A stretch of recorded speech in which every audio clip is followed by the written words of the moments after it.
All right, so today's reading is in Genesis chapter 31, verses 17 through 31:42. And we begin with the traditional blessing, the traditional bracha. Baruch atah Adonai, Eloheinu melech haolam, asher kitshanu b'mitzvotav, v'tzivanu la'asok b'divrei Torah. Amen. Blessed are you, O Lord God, King of the universe, who has sanctified us in his commandments and commanded us to engage in the study of the words of Torah. So beginning our passage, it says, Vayakam Yaakov vayisa et benav va'et nashav al hagamlim. The Yaakov arose and he lifted up his sons and his wives upon the camels. Now, for context's sake, yesterday we talked about how Yaakov had served 7 years for a wife, specifically for Rachel. He was tricked, ended up marrying Leah, served another 7 years to pay for his second wife, Rachel, which, by the way, having wives as compensation shows you the wickedness of Lavan, that he would sell his children for work instead of paying Yaakov.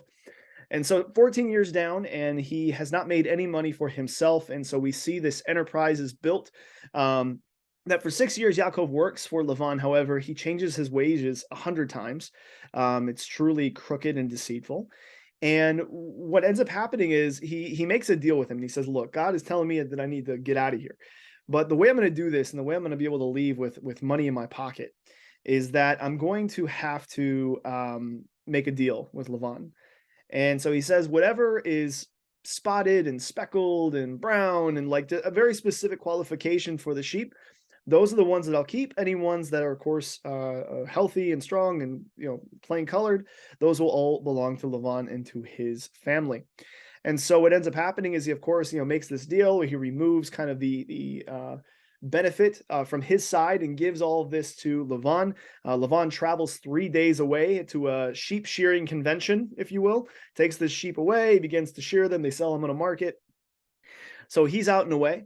And while he's away, Yaakov receives a prophetic vision from God of how he is going to supernaturally cause these animals to produce the ones that he needs, that are going to be, yes, the color he needs, but that are going to be strong. They're not going to be this leftover, weakly and sick flocks that Lavan had left.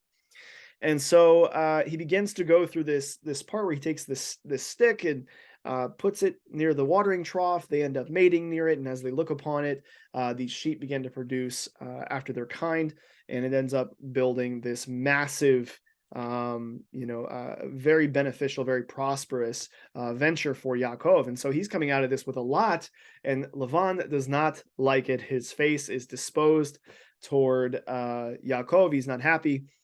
And he ends up going out to the field, Yaakov does, and he speaks with Rachel and Leah, his daughters, and tells them, look, we got to get out of here. Your father, he's going to have a fit. He's going to try to take what we have.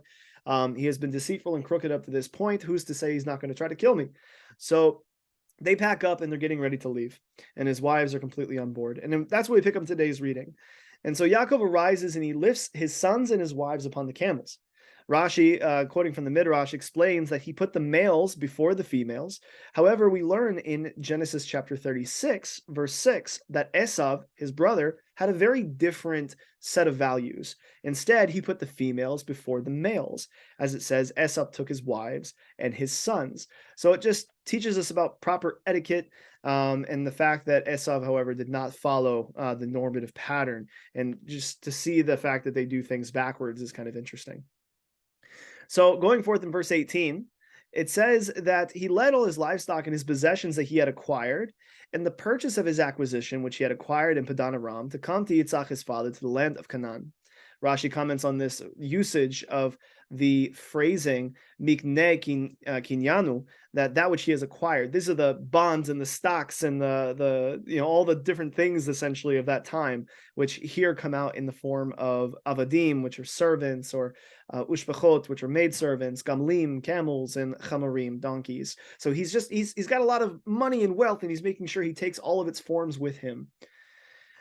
In verse 19, the Bill Gates of the time, he's trying to escape, and Lavan, however, is at this sheep shearing convention, as we talked about. It says, "Velavan halach ligzuz et tzoano," that Lavan had gone out to shear his sheep. "Vatignov Rachel et haterafim asher laviha," that meanwhile Rachel went in and stole the teraphim that were to her father. Now, the phrasing of this verse is very interesting. Of course, we know that Lavan is out. He's shearing a sheep 3 days' journey away, selling this wool on the market. And yet Rachel, while he's away, while they're packing up and getting out of there, she's taking the teraphim. Teraphim are like idols. These are, of course, a combination of silver and gold and wood and everything else. And this, of course, is an important aspect of, there's nothing inherently idolatrous in silver. There's nothing inherently idolatrous in gold or in wood. But it's what man does with it. And of course, this teaches us a very important principle that mankind has the ability to create both good and evil out of the raw materials that God has given to us. We were made in the image and in the likeness of God, which means we have the power to create. We have the power to create something productive and holy, or something very destructive, such as idolatry, or what's referred to as avodah zarah in Hebrew. But it says here in the Hebrew that she took the teraphim that asher la aviha, that were to her father. Now, this is not actually translated as her father's teraphim, or as the teraphim belonging to her father, or anything like this, but it's the teraphim that were to her father, meaning he was holding on to them, but they didn't truly belong to him.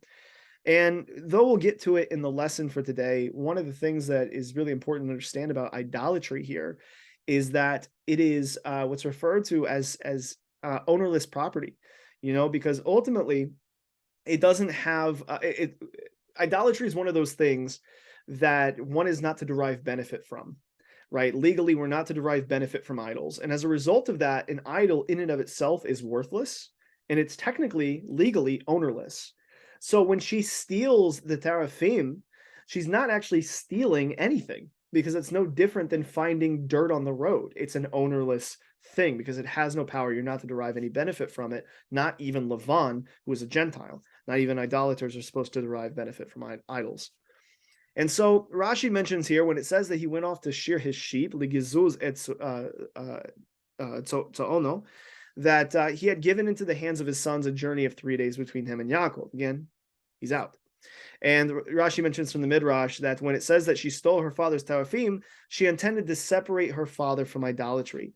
So Rachel had holy motives in taking these idols. She wasn't just stealing it because she wanted the idols, because she was an idolater, God forbid.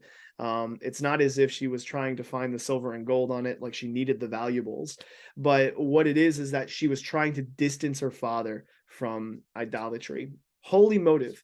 However, if she had taken something from him that was sinful out of a holy motive, again, something we'll touch on a little more clearly in the lesson today, is that when she went to go and remove him from idolatry, if she were to do so using unholy means, unfortunately, sinful means don't justify holy ends. So thinking about that, the understanding that it's truly ownerless property is important, because that means she didn't truly steal anything. She merely took what was useless and ownerless. And so she had a holy motive, but she also had holy means. She had a legal loophole here. And so she leaves with these teraphim, and that's going to come in important here whenever Lavan catches up. It says in verse 20 that Yaakov concealed from Lavan the Aramean by not telling him that he was fleeing. Now, we saw a few verses ago in yesterday's reading that Yaakov originally had asked Lavan for permission to leave, not because he had to. They're his wife, his children, his livestock, but out of being a gentleman and deciding that he was going to be courteous, he asked. However, his father-in-law, of course, gave him several stipulations, didn't want him to leave. And so instead of waiting for Lavan to get back from his sheep shearing convention, and ultimately just coming up with another way to keep him there in Padan Aram, he escapes while Lavan is away. And he doesn't tell him. It says in verse 21, so he and all that were his fled, and he arose and crossed the river, and he directed his face toward Mount Gilead. And on the third day, Vayugad Lavan by Yom HaShlishi, that Lavan was informed, Ki Varach Yaakov, that Yaakov had fled. So there were these informers who had been with Yaakov. And so, of course, when he packs up and leaves, these informers run off to Lavan and say, hey, the big guy's left. Well, why did it take 3 days for them to get there? Because he was 3 days away, right? It was a 3-day journey. So on the third day, they left when he left, and they got there to Lavan and said, look, this guy's gone. He's heading out. Verse 23, Vaikach et Echav imu that he took his kinsmen with him, though the word echav means brothers. In this case, it's referring to Kurovono. It's referring to those who are close to him, his family members. He was the oldest child and had no brothers. So we're not talking here about his physical brothers. But his kinsmen went with him, and he pursued him 7 days' journey, which very interesting wording here in the Hebrew. But he overtook him at Mount Gilead. Rashi does comment from the Midrash on this phrasing. It says, Derech Shiv'at Yamim, that essentially, it's not that he was traveling for 7 days to pursue him, but that he made 7 days journey at one time. He traveled a 7 days journey almost in a single day, as opposed to traveling for 7 days. So Rashi elaborates. All those 3 days, during the time that the reporter, the informer, went to tell Lavan, Yaakov went on his way. And we find that Yaakov was 6 days distant from Lavan. And on the 7th day, Lavan overtook him. We find that the entire distance that Yaakov had traversed in 7 days, Lavan traversed in 1 day, right? He was on a mission. He went super fast. And as it says, he pursued him 7 days journey, but it does not say he pursued him for 7 days. Okay, so there is a difference. Now, verse 24, God came to Lavan the Aramean. So he's catching up to Yaakov, but it says, Vayavo Elohim, Elohim being, of course, the attribute of God's justice, the judgment of God. That's the specific name, Elohim. So he's coming to him in a strict standard of justice. And he says to Lavan the Aramean, El Lavan the Arami, b'chalom, in a dream, halayla, in the night, Vayomer lo hishmar lecha pen tidaber im Yaakov mitov ad ra. Beware lest you speak with Jacob, either good or evil. Now, you got to think about this. Why wouldn't God be like, hey, when you go to him, bless him? You want you to say only good things. No, but he says don't say anything at all. And of course, this is something that we learn as a general principle. All the good of the wicked is considered evil to the righteous. It's kind of like saying to a bee, I want neither your honey nor your sting. I want nothing to derive from you, because of the character of Lavan. That even his most kind words and even his most the most he tried to bless Yaakov would still be veiled and through tight teeth, and ultimately just because it's not his character. And so it says in verse 25, Lavan overtook Yaakov, and Yaakov pitched his tent on the mountain. Lavan pitched with his kinsmen on Mount Gilead. So he stops them in this place, and they set up camp, and now they have to confront one another. Now Lavan was on a mission to kill Yaakov, right? He left. He didn't even say goodbye. It's as if he stole not only his children and his grandchildren, but he stole his idols. And really, the reason that it mentions that when Rachel stole his idols right before Lavan leaves is because that's truly the motive. Right? He's not pursuing really for his family, right? You got to think someone who sells his children as pay, right? And ultimately mentions this, by the way, in the next few verses. And in the same breath, when he says, you took my children away, but yet he also says, and why did you take my idols? Utters that in the same breath, tells you that this person does not have the right values. He sells his children and he's pursuing them only because of the fact that his household gods were taken. His silver and gold covered wood pieces. So this is obviously what's happened. So Lavan is trying to kill him. God has stopped him. And it says in verse 26, Lavan said to Yaakov, he says, Me'asita, what have you done that you concealed from me and led away my daughters? Keshviot charev, that you would carry them out like prisoners of war, like those who were taken or captured by the sword. Verse 27, he says, why have you fled secretly and concealed it from me and not told me? I would have sent you away with joy, with songs, with drum, and with harp. We would have sung the Hava Nagila. It would have been great. Except that's not at all what Lavan means, right? Of course, Lavan is lying through his teeth. He does not really mean he would have sent him out with great joy. Lavan actually has done everything he can in his power to keep Yaakov there in Padan Aram. And so he says in verse 28, you did not allow me to kiss my sons and my daughters. He says, Ata, so now, hiskalta aso, you acted foolishly, for I have the power to inflict harm upon you. Right? Again, in the same breath that he mentions his children, he mentions wanting to kill Yaakov. It was in my power to kill you. I wanted to kill you. However, he says, but the God of your father spoke to me last night. I was coming to kill you, but God changed my mind, saying, beware of speaking with Yaakov, either good or bad. right? And here in the Hebrew, here Rashi comments that the word El is a reference here to God, Yesh El Yadai or Yadi, that it is in my power, that is strength and power in my hand to inflict harm upon you. But because it uses El, this refers to the deity, means that he is the Almighty and has much strength. In a sense, what Lavan is saying, he's saying, I am like God. I had godly power to come upon you with great power and might and just destroy you. However, Ve'Elohei Avichem, the God of your father, he's the one who spoke to me and changed my mind. God told me to do something different. Okay, your God's greater than me. So verse 30, he says, but now you have gone away, for you longed for your father's house, right? You pined for it, you wished for it. Which of course teaches us that the righteous, as long as they're in the world, as long as they're in the exile, working for, of course, ungodly employers and doing everything that they need to do in the world, we should never truly feel at home, right? We should yearn and desire for our spiritual home, which is, of course, where God's presence is readily available and apparent in the world to come. But he says, Lama, why have you stayed? Why have you taken my gods? Lama ganavta et Elohe, Elohai. So the idea here, again, he mentions, you took my children, I could have killed you, God told me not to, and why'd you take my gods? Like, this is all in one breath. And just tells you a lot about the character of Lavan, that he was a truly wicked person. Verse 31, and Yaakov replied, and he said to Lavan, because I was afraid. Okay, so first of all, he's not saying he took the idols because he was afraid. All right, but what he's saying is he's answering the first question first and the second question second.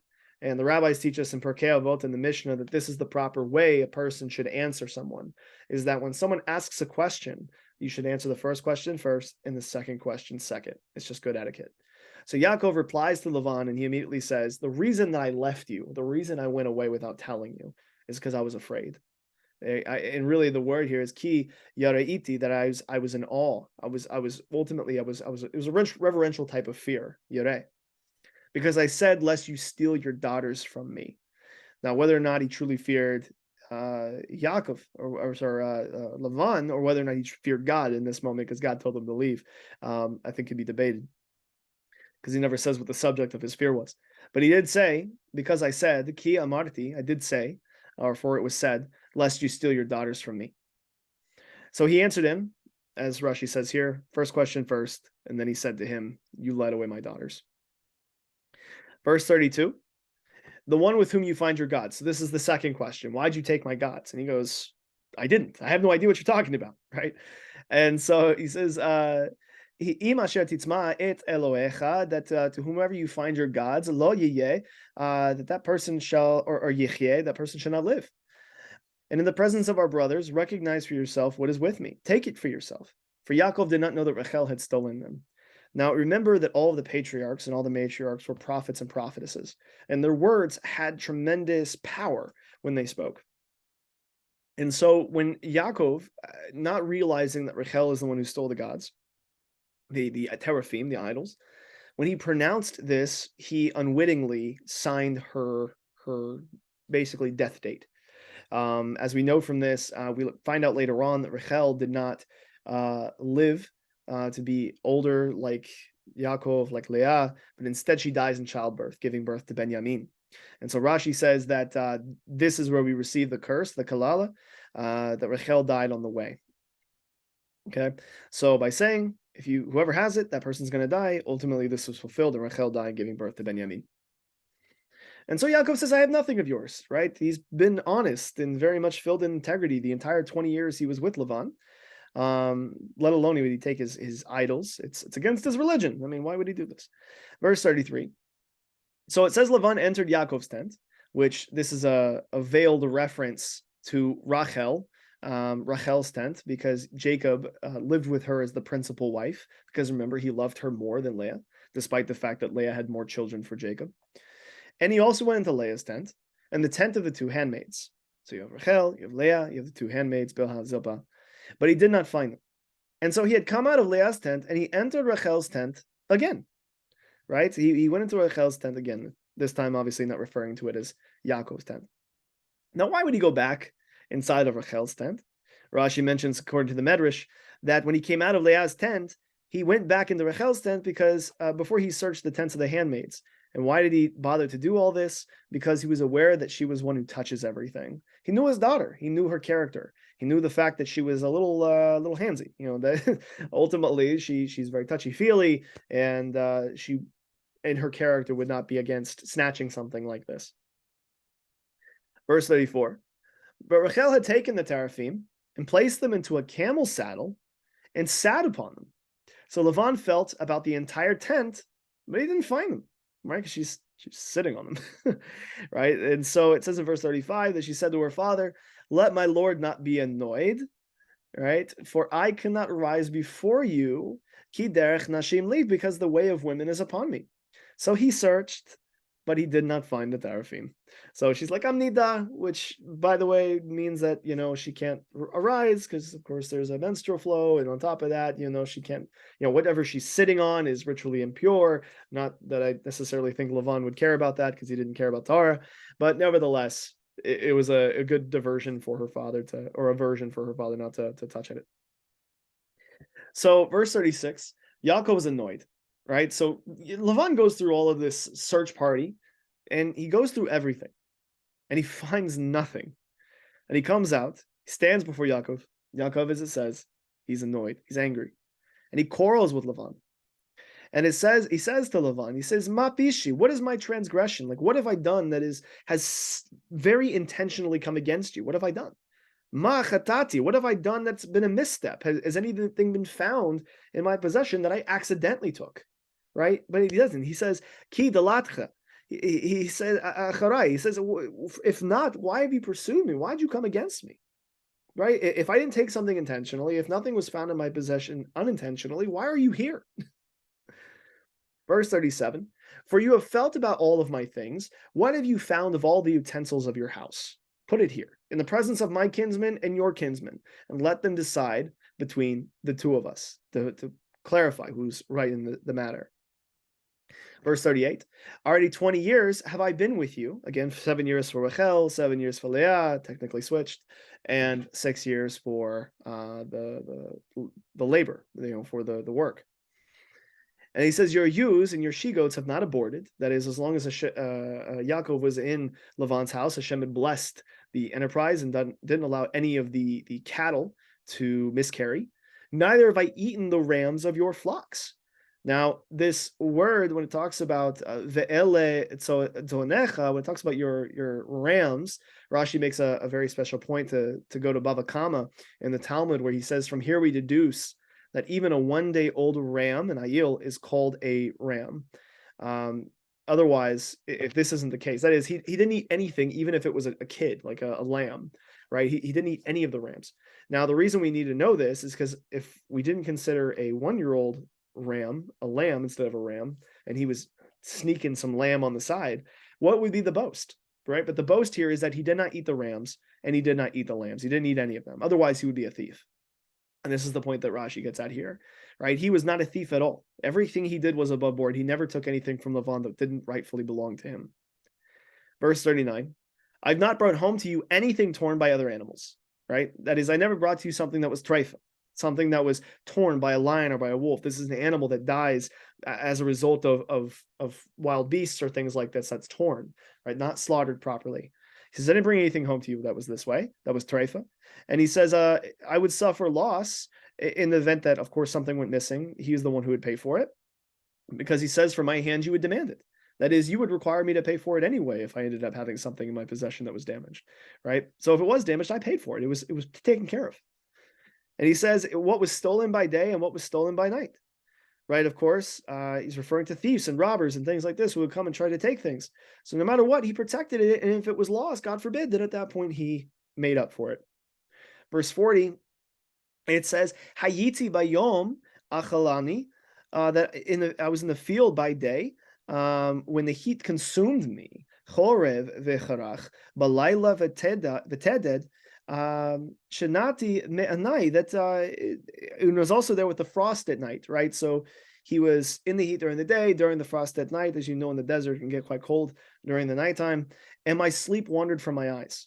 I mean, really what the boast he's giving here is that in all the time that he was in the house of Lavan, he never slept. He never really slept. Sleep wandered from my eyes, he says. And of course, this is a very big boast to Yaakov, and the fact that as he was working for Lavan, even when he was making nothing, right, he still worked with honesty and with integrity, and he gave his all, and he made sure that everything was completely and totally above board. Verse 41, this is 20 years. 20 years I spent in your house, right? 20 years I spent in your house. I served you for 14 years for your 2 daughters and 6 years for your animals, and you changed my wages, aseret monim, 10 times 10, right? 10 sets of 10. That is, you changed it 100 times. 100 times you changed my pay, right? And we talked about this yesterday, and how the way that he would change his pay is he goes, okay, well, all the speckled ones are the ones that I'll keep. And he goes, okay, gotcha. And then he'd be like, you know what? Actually, instead of the speckled, let's do the spotted. Well, okay. And then all of a sudden the miracle would happen and the spotted would come forth. And he goes, well, not the spotted, instead the ringed, and then the striped. And he would just find ways to try to change his wage. But no matter what, God, of course, saw and blessed, which is why it says in verse 42, had not the God of my father, the God of Abraham, and the fear of Isaac Hayali been with me, you would now have sent me away empty-handed. For God has seen my affliction and the toil of my hands, and he reproved you last night. And so, according to Rashi, we have a question we have to ask here. Of course, God is in this whole situation, right? He's the one that's obviously orchestrated everything. Man has free will and makes certain decisions, and he knew that Lavan would act the way he would. And he also knew that Yaakov would be filled with integrity and honesty in everything he did. So as a result of this, God blessed him and enabled the circumstances to supernaturally produce this massive enterprise for him. And so he's coming out with all of this. But when he mentions the God of Abraham here and the God of Isaac, he doesn't say the God of Isaac, he says Afachad Yitzchak, the fear of Isaac. We talked about this several days ago when we talked about how God appeared to him and said, hey, I need you to, I'm the God of your father, the God of Abraham, and the God of Isaac. But typically the sages teach us that God only associates his name with the dead and not with the living. And the reason for this is because when a person's alive, they have the opportunity to go in completely the opposite direction and be a very wicked person. And that would be a great Chilul Hashem, a great desecration of God's name. And so he only associates his name with the dead, those who no longer can make free will decisions, but who have perished. But because of the fact that Isaac's eyes had dimmed, he was laying on his deathbed, if you will, and no longer had any desire for sinful things, but was literally waiting to die, God counted it as if he was already dead and therefore associated his name with him. However, Yaakov, who is not God, of course, associates Yitzchak as one who is alive, not only because he is trying to be honoring, but he also doesn't want his father to be dead. He doesn't want to think about it in this way, which is a great contrast to Esav, who, when he looked at Jacob after the whole circumstance happened where he stole his blessing, he goes, oh, my father's going to die soon and I'm going to go after Jacob. Like, it was very disrespectful to talk about your father's death this way. One thing to go after your brother to kill him, but another thing altogether to speak of your father's death so just blatantly, like, hey, he's going to die soon. Well, how do you know? Like, he could live another 50 years, right? But who are you to speak this way? So Yaakov doesn't speak this way. Yaakov speaks with a great amount of respect to his father, a great love to his father. He does not want him to be dead. He does not want him to perish. So he does not call him the God of Isaac as if one who is dead, but Ufechad Yitzchak, like the fear of Isaac.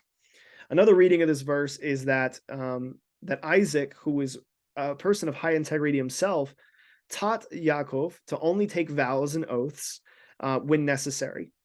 And so, as we're about to go into a part in the narrative tomorrow where Lavan is about to make an oath with Jacob, that Jacob does not take an oath lightly, but he only does so Ufechad Yitzchak, with the fear of his father Isaac. That is, he only does so in such a way that honors his father's instruction with regards to vows and oaths. So that's another rendering of the reading. But he says, "You sent if God hadn't been with me, if I hadn't followed, of course, the teachings of my fathers and so forth, I would have come out with anything. I would have come out empty-handed. But God saw my affliction and he reproved you." So this is the reading for today. Some of the lessons, right, that we can take away from this portion. Number one, in a holy effort to turn her father from idolatry, Rachel took the teraphim that were to her father, as it says in the Hebrew, which are considered isorei hana'ah, that is, items which are forbidden to derive any benefit. Right? It's a special classification of item. The teraphim were worthless and legally ownerless. Thus, Rachel did not truly steal anything. Further, Yaakov's response in Genesis 31:37 reveals the integrity of his entire household, how they never took anything that didn't belong to them. Hence, we learn from this that even when we have holy motives, such as turning people away from idolatry, we must never use sinful means, such as stealing, to justify holy ends. She didn't truly steal, and therefore she was capable of doing this without having, of course, guilt come upon her. The only thing that really was a bad thing about this is because Yaakov didn't know, and therefore he pronounced his curse over her. And of course, this is a very terrible thing. But anyway, this is one lesson that we take away from this. Other examples, by the way, of Isorer Hana'ah are meat and dairy together. That's referred to as something you're not to derive any benefit from. Wool and linen, when those come together, you're not. This is referred as shatnaz, something that's not, it's not a good garment. You're not supposed to wear these together. Now, separately, wool and linen are perfectly fine. You can have a garment made completely of wool or a garment completely of linen. You can have meat or you can have milk. But when you begin to put them together, that's when it becomes Isorei Hana'ah, something you can't derive benefit from. This is the same thing with an idol. Again, you take silver and gold and wood apart, you can use it to build the Mishkan, the tabernacle. But when you create it for the purposes of putting it into Avodah Zarah or idolatry, it now becomes something that is worthless, ownerless, and we're to do everything in our power to, of course, separate people from idolatry as long as we utilize holy ends or holy means to justify holy ends. Number two, why was Lavan so suspicious of Yaakov? Right? He chases after him and he questions him. And even when he doesn't find anything, right? Obviously, Lavan has this sense of like, I know you took from me. I know it. I can't put my finger on it, but I know it. So much so he was willing to kill Yaakov over it. So why is Lavan so suspicious? It is actually Yaakov who had faithfully shepherded Lavan's sheep, had been exceedingly honest with him despite the fact that he changed his wages. As we read in verse 38, he says, I dwelt with you with honesty, with integrity. But while Lavan, on the other hand, he was crooked and deceitful to Yaakov, where it says in verse 41, Li, to me, you were deceitful to me. So this teaches us something very important that we read actually in Kiddushin 70a. Shmuel says, if one habitually claims that others are flawed, he disqualifies himself with his own flaw. For the flaw he accuses them of having is in fact the flaw that he has. There's a popular saying within Judaism is that other people, when we see an error or a flaw inside of them, it's actually a mirror reflecting back on us, the error that's actually in us, and that we're not to cast our blemish onto other people. So, for instance, in a marriage or in a friendship, in a business partnership, in whatever circumstance, if you begin to see all of these problems and errors in other people, it should actually cause us to take a step back and to look inside of ourselves and question, if this is bothering us so much about this other person, maybe this is a flaw that's actually inside of me. Excuse me. So the third lesson that we can take away from today's reading is that Yaakov had a high level of integrity in his business dealings. Right? We saw this in Genesis chapter 31, verse 40, where he says, I was out there in the heat during the day. I was out there in the frost at night, and I never let sleep come into my eyes. And this teaches us a really important lesson that's actually repeated in Colossians 3:23, where Paul talks to the Colossian community. He says, whatever you do, work at it from the soul, right? Work at it from something deep down and innate as for the Lord and not for people. The Ramchal in Mesiat Hasharim, in the Path of the Just, he asks a really important question based on this verse in Genesis 31:40. He says, what can those who indulge in their private pleasures or needs during their work time answer to this? Right? If Yaakov didn't even allow sleep to his eyes and he was bustling during the daytime, bustling at nighttime, no matter the elements, how can we respond when we take company time and use it for our own purposes? We actually read in Psalm 101:6, my eyes are on the faithful, that is the trustworthy men of the land, to have them at my side. It's actually a fascinating story. I want to share it really quick before we conclude the reading for today. And it's found in the Talmud in Tanait 23a. The Gemara relates another story, this time about Honi Hamagael's, the circle drawer's descendants, who were also renowned for their righteous deeds. Abba Chilkiah was the son of Honi, and when or Honi's son, so the grandson, and when the world was in need of rain, they would send sages to him, and he would pray for mercy. and the rain would fall. He was a great tzaddik. So, of course, people would come to him and they would ask him, hey, because you have so much merit, because you're such a righteous person, pray for rain and God will hear you, right? And we're going to see what the source of Abba Chilkiah's merit was here in a moment. But the idea, and this is actually a lesson we even learn in James in the New Testament, where it talks about that, hey, when somebody's sick, let him go to the zaknim, let him go to the elders, those who are righteous and pious in the congregation, and let them pray on his behalf so that God will hear them for their merit, because maybe you're lacking in your own, and that's why you're sick, right? It's one possibility. And so they would come to him and they would ask him for rain. And then once the world was in need of rain, and the sages sent a pair of chachamim, a pair of sages to him, so that he would pray for mercy and rain would fall. They went to his house, but they did not find him there. Where did they find him? They went to the field. They found him hoeing the ground. And they greeted him. They said, Shalom. But he did not return their greetings. He continued going on his work. Toward evening, as he was gathering firewood, he placed the wood and hoe on his shoulder and his cloak on the other shoulder. Along the entire way, he did not wear his shoes, but when he reached the water, he put on his shoes. When he reached an area filled with shrubs and thorns, he lifted up his clothes. And when he reached the city, his wife came out to greet him, adorned with finery. And when he reached his house, his wife entered first, and he entered afterward. And a lot of that goes back to etiquette. And afterward, the two sages entered. And he sat and ate bread, but he did not say to the sages, come and eat, as was customary and polite. He divided bread to his children. To the elder child he gave one piece, to the younger one he gave two. Abba Chilkiah said to his wife, I know that these sages have come due to the rain. Let us go up to the roof and pray for mercy. So really quick, full stop before we continue the narrative. Why are we seeing all of a sudden what we see this attribute in Abba Chilkiah? Is that even though the sages came to him with a holy cause and said, look, pray for rain, he was on company time. He was working the field and he didn't stop what he was doing to do so. Matter of fact, in the Talmudic times, the employers never gave them time to pray during their workday. Now, in today's society, because of religious freedoms and things like this, we're more than capable of taking 15 minutes that it takes to pray the afternoon service or to pray after meals or whatever. Like, obviously, our employers honor that kind of stuff because of religious freedoms, right? And we should be thankful to this, Baruch Hashem. But it wasn't like that in the Talmudic times.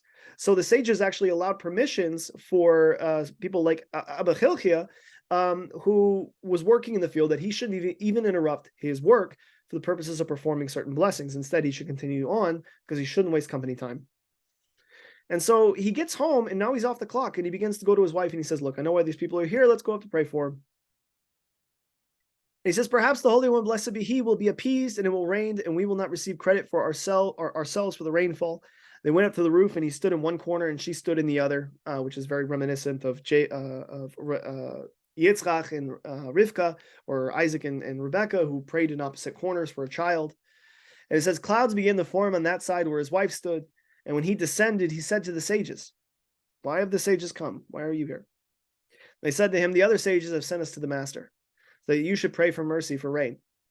He said to them, blessed is God who did not require you to petition Abba Chilkiah, as the sky is filled with clouds and rain is certainly on its way. So in a way, he separates himself from the actual cause to say Hashem is the cause, I'm not the cause, which of course is a great honor to him, that he attributes the actual rain to Hashem, that it's not because of anything he did, even though Hashem did hear him because of his prayer.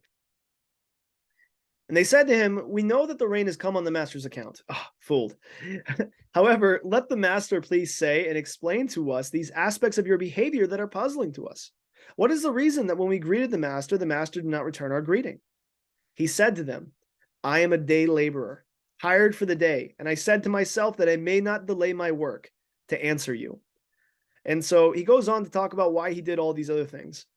For instance, it says they further inquired, and what is the reason that the master carried the firewood on one shoulder and his cloak on the other shoulder? He said to them, it was a borrowed robe. I borrowed it for this purpose to wear it, and I did not borrow it for that purpose. He didn't want to misuse it, to place wood on it. Sages continued to ask Rabbi Abba Chilkiah about his unusual behavior. What is the reason that the entire way the master did not wear his shoes, but when he reached water, he put on his shoes? He said to them, the entire way I can see and take care where I walk, and therefore there's no need for me to wear out my shoes. But in the water I cannot see. Therefore I put on my shoes to avoid hurting myself. They said, what is the reason that when the master reached shrubs and thorns, he lifted up his clothes? He said to them, this flesh will heal if it is scratched by thorns, but this garment will not heal if it is torn.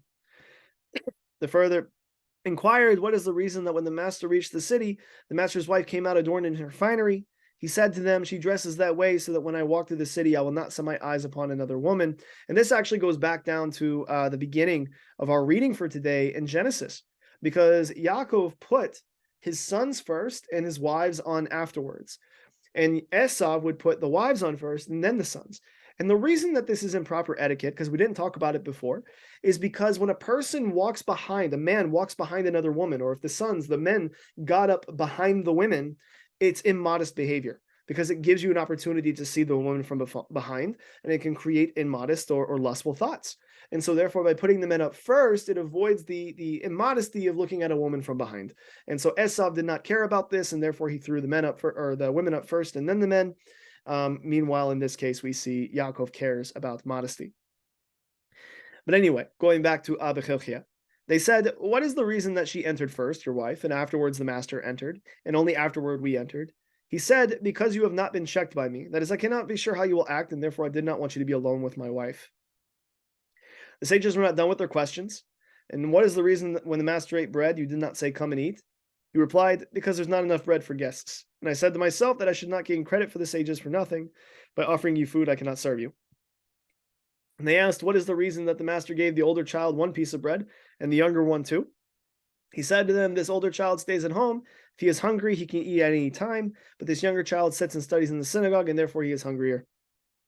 Which, of course, I think a lot of this is that, appearances can be deceiving. We may not understand everything that's happening, but ultimately there's a greater purpose, not only behind the Torah. For instance, we keep Torah even though we may not know the full reasoning. We find it out later, but also just with individuals, that we're not to judge people by the outside, but ultimately by what's inside. And that's what they're seeing here.